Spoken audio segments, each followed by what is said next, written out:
ಹೊಸ ವರ್ಷದ ಮುನ್ನಾ ದಿನ ಪ್ರಿಯಕರನ ಮೇಲೆ ಭೀಕರ ದಾಳಿ, ಖಾಸಗಿ ಅಂಗಕ್ಕೆ ಚಾಕು ಇರಿತ.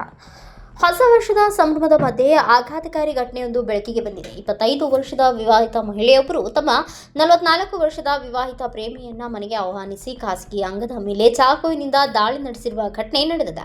ತೀವ್ರವಾಗಿ ಗಾಯಗೊಂಡಿರುವ ವ್ಯಕ್ತಿ ಪ್ರಸ್ತುತ ಮುಂಬೈನ ಸಿಯಾನ್ ಆಸ್ಪತ್ರೆಗೆ ದಾಖಲಾಗಿ ಚಿಕಿತ್ಸೆ ಪಡೆಯುತ್ತಿದ್ದು, ಆರೋಪಿ ಮಹಿಳೆ ಪರಾರಿಯಾಗಿದ್ದಾಳೆ.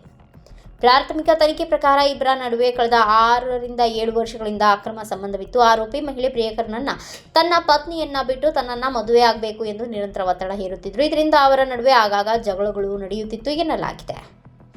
ಡಿಸೆಂಬರ್ 31ರ ಬೆಳಗಿನ ಜಾವ ಸುಮಾರು 1:30ರ ವೇಳೆಗೆ ಹೊಸ ವರ್ಷದ ಸಿಹಿ ತಿಂಡಿಗಳನ್ನು ನೀಡುವ ನೆಪದಲ್ಲಿ ಮಹಿಳೆ ಅವನನ್ನ ತನ್ನ ಮನೆಗೆ ಕರೆಸಿಕೊಂಡಳು. ಮನೆಯೊಳಗೆ ಮಕ್ಕಳು ಮಲಗಿದ್ದ ಸಂದರ್ಭದಲ್ಲಿ ಮೊದಲು ಪ್ಯಾಂಟ್ ತೆಗೆದು ಹಾಕುವಂತೆ ಕೇಳಿ, ಬಳಿಕ ಅಡುಗೆ ಮನೆಯಿಂದ ತರಕಾರಿ ಚಾಕುವನ್ನು ತಂದು ಅಚಾನಕ್ ಖಾಸಗಿ ಅಂಗದ ಮೇಲೆ ದಾಳಿ ನಡೆಸಿದ್ದಾರೆ ಎಂದು ಪೊಲೀಸರು ತಿಳಿಸಿದ್ದಾರೆ.